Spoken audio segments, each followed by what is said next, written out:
অক্টোবরের শেষ পর্যায়ে এবং নভেম্বরের শুরুতেই আপনার ছাদ বাগানে থাকা সমস্ত প্রকার আঙুর গাছগুলোতে প্রচুর পরিমাণ পরিবর্তন দেখা যায়। এই সময়ে আপনার ছাদ বাগানের আঙুর গাছের পাতা পোড়া থেকে শুরু করে বিভিন্ন ধরনের ভাইরাস বা ব্যাকটেরিয়াজনিত আক্রমণের সমস্যায় জর্জরিত হয়েছে বলে আপনার মনে হয়। কারণ এই সময় আঙুর গাছের পাতা হলুদ হয়ে যাওয়া এবং পাতা বিকৃতি হয়ে যাওয়ার মতো সমস্যা দেখা যায়। তবে এটি অত্যন্ত স্বাভাবিক একটি সমস্যা। তো আসুন আজকের ভিডিও থেকে আলোচনা করব এই সমস্যা কেন স্বাভাবিক, কি পরিচর্যা এই সময় করতে হবে, এই সময় পরিচর্যার খামতি বা ঘাটতি করলে আপনার ছাদ বাগানে আঙুর গাছের কি খারাপ অবস্থা চলে আসতে পারে, তাই নিয়ে থাকছে আজকের বিস্তারিত আলোচনা। না স্কিপ করে কন্টিনিউ করুন। সম্মানীয় দর্শক এবং শ্রোতা বন্ধুরা, দেশ এবং দেশের বাইরে থেকে যেখান থেকে আজকে আমার ভিডিওটি কন্টিনিউ করেছেন, প্রত্যেককে নমস্কার, সালাম আদাব জানিয়ে খামারি কমল ইউটিউব চ্যানেলে প্রত্যেককেই স্বাগতম। আজকের ভিডিওর আলোচনার বিষয়বস্তু যে গাছটি, সেই গাছটি আমাদের ছাদ বাগানের এমন কোনো ছাদ বাগানই নেই যাদের কাছে জনপ্রিয়তা পায়নি। অর্থাৎ ছাদ বাগানে আঙুর গাছ সবার কাছে জনপ্রিয়। লতানো জাতীয় উদ্ভিদ এই আঙুর গাছ প্রত্যেকের কাছে ইন্টারেস্টিং একটি ফল, কারণ এটি সাধারণত আমাদের এলাকাতে হয় না।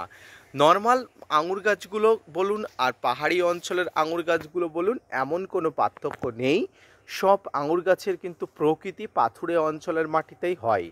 তাই যেহেতু আমরা এই সমতলে এই ধরনের আঙুর গাছগুলোকে পরিচর্যা করছি, প্রচুর পরিমাণ ফল পাচ্ছি, তাই কিন্তু এই গাছের প্রতি আমাদের একটা আকর্ষণ থেকে যায়। তো আঙুর গাছ যেহেতু পাহাড়ি অঞ্চলের গাছ, তাই আঙুর গাছের রোপণের জন্য সবসময় পাথুরে মাটি দরকার এমনটি মনে হয়। তবে আমি বলবো এমনটি মাটি না করলেও হবে।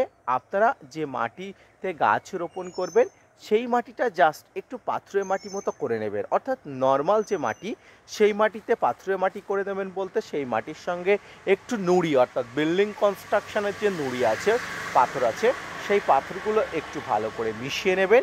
মিশিয়ে নিয়ে যে মাটি তৈরি হয় সেই মাটিটাকেই কিন্তু আঙুর গাছের রোপণের জন্য, বৃদ্ধির জন্য এবং বড় হয়ে ওঠার জন্য উপযুক্ত।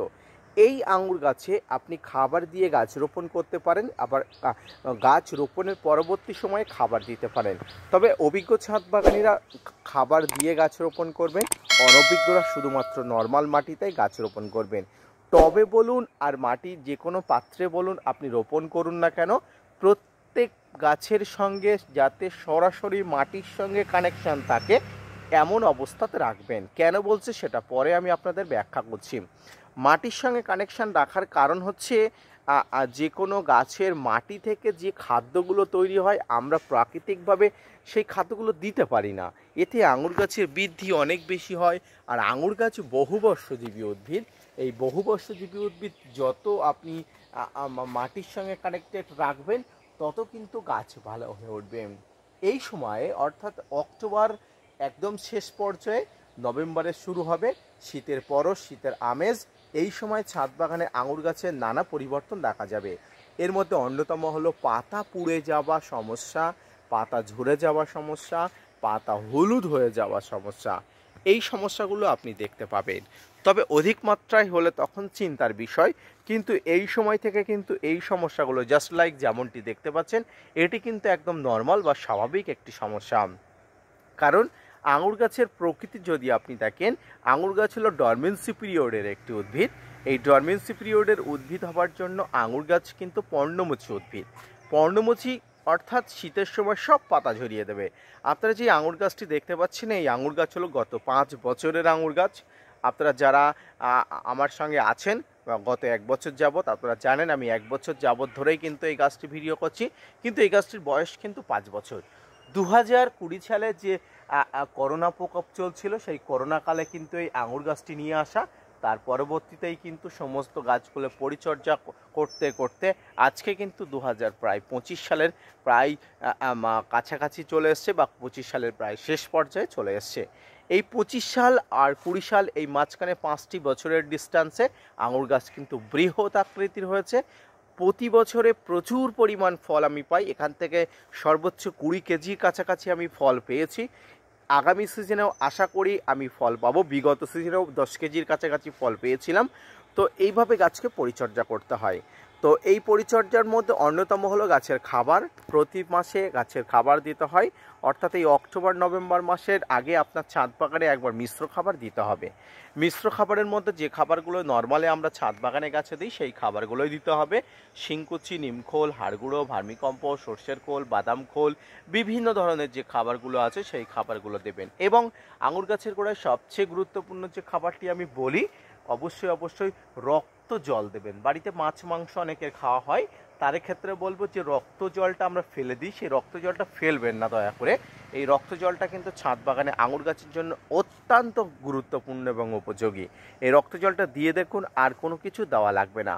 এই রক্ত জলের সমস্ত প্রকার উপাদান থাকে। আমি ব্যক্তিগতভাবে আঙুর গাছে কিন্তু রক্ত জল প্রতি সপ্তাহে একবার করে দিই। তবে যাদের অনেক কারণে এই রক্ত জল দেওয়াটা মুশকিল হয়ে থাকে বা বাড়িতে মাছ মাংস খাওয়াটা মুশকিল হয়ে থাকে, তাদের ক্ষেত্রে আমি বলবো আপনারা চিন্তা করবেন না, আপনারা যে খাবারগুলো দেওয়ার কথা বলছেন সেই খাবারগুলো দিন। একটু হয়তো আঙুর গাছ ধীরে বাড়বে, সেক্ষেত্রে গাছ কিন্তু কোনো রকম মারা যাবে না বা ফল কম হবে না, এমনটি নয়। আপনারা এইভাবে পরিচর্যা করুন, অবশ্যই গাছ ভালো থাকবে। এবং এই সময় এই অক্টোবর মাসে আপনারা দেখবেন আঙুর গাছের পাতার উপরে শিশির বা কুয়াশা জমে থাকছে। এর জন্য আপনাকে ভালো মানের fungicide, just like Blitox fungicide আপনাকে ব্যবহার করতে হবে। এছাড়া কিন্তু অন্য কোনো ফাঙ্গিসাইড ব্যবহার করব এরকম কোনো মনে করবেন না, কারণ ব্লাইটক্স ফাঙ্গিসাইড কিন্তু বেস্ট ফাঙ্গিসাইড। এখানে সপ্তাহে একবার করে ব্লাইটক্স ফাঙ্গিসাইড অবশ্যই স্প্রে করতে হবে। আঙুর গাছের প্রুন বা কাটাই ছাঁটাই কি আদৌ করতে হয়? অবশ্যই করতে হয়। অর্থাৎ কাটাই ছাঁটাই না করলে আঙুর গাছের ডাল বাড়ে না, এবং নতুন ডাল না বাড়লে কিন্তু ফুল আসার সম্ভাবনা একদমই 0% থেকে যায়। তাই প্রুন বা কাটাই ছাঁটাই করতে হয়। পর্যাপ্ত বা পরিণত গাছে প্রুন বা কাটাই ছাঁটাই করতে হয় ডিসেম্বর থেকে জানুয়ারি মাসের মধ্যবর্তী সময়ে। অবশ্যই আমি আপনাদের সেই প্রুন বা কাটাই ছাঁটাই পদ্ধতি হাতে কলমে শেখাবো। যদি ঈশ্বর আল্লাহ ভগবান আমাকে বাঁচিয়ে রাখেন, অবশ্যই আপনাদের সঙ্গে কানেক্টেড থাকতে পারি। শারীরিক অসুস্থতা না হয়ে পড়ে অবশ্যই সবাই প্রার্থনা দোয়া করবেন, যাতে আপনাদের সঙ্গে সমস্ত বিষয়গুলো সুস্থ শরীরে সব কিছু শেয়ার করতে পারি। তো আঙুর গাছের প্রুন বা কাটাই ছাঁটাই অত্যন্ত গুরুত্বপূর্ণ, হাতে কলমে আপনাদের শিখিয়ে দেবো। এখন আপাতত আঙুর গাছের গোড়ায় একটি ভারী মিশ্র খাবার দিয়ে দিন। এর পরবর্তীতে আগামী নভেম্বর, ডিসেম্বর এবং জানুয়ারি মাস পর্যন্ত আপনাকে আর কোনো চিন্তা করতে হবে না। আজকের ভিডিওটি এই পর্যন্ত। এই সময় আঙুর গাছের কোনো প্রকার ফুল আসার সময় নয়, অযথা কিন্তু উত্তেজিত হবেন না। আঙুর গাছের ফুল আসার সময় গ্রীষ্মের শুরু, অর্থাৎ ফেব্রুয়ারি মাসের শুরু, ফেব্রুয়ারি মার্চের শুরু। তাই আপনি এই সময় মন ভরে গাছে খাবার দিয়ে দিন, কোনো প্রকার অসুবিধা নেই। এবং ভিডিওর একদম শেষ পর্যায়ে এসে একটা কথা বলবো, লতানো জাতীয় উদ্ভিদ আঙুর গাছকে যত লতাতে দেবেন তত কিন্তু আঙুর গাছে প্রচুর পরিমাণ ফুল হওয়া বা বৃদ্ধি হওয়ার পরিমাণ কিন্তু বাড়বে। গাছে প্রচুর পরিমাণ বৃদ্ধি হলে ফলের পরিমাণ কিন্তু অজস্রভাবে বাড়ে। ধন্যবাদ।